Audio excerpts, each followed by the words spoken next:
วัสดีตอนเช้านะคะทุกคนในคลิปนี้เราก็กำลังจะเดินทางไปเที่ยวเมืองอันตากันนะคะผ่านทะเลนอร์เวย์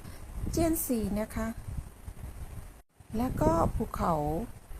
เดี๋ยวเราจะพาไปดูหิมะกันนะคะเพราะว่าเส้นทางนี้เป็นเส้นทางที่ใกล้ที่สุดแล้วค่ะแล้วก็ช่วงฤดูร้อนเราสามารถใช้เส้นทางนี้ได้เราก็จะได้สัมผัสหิมะกันนะคะเพราะว่าที่ต่ำๆจะไม่มีแล้วนะคะ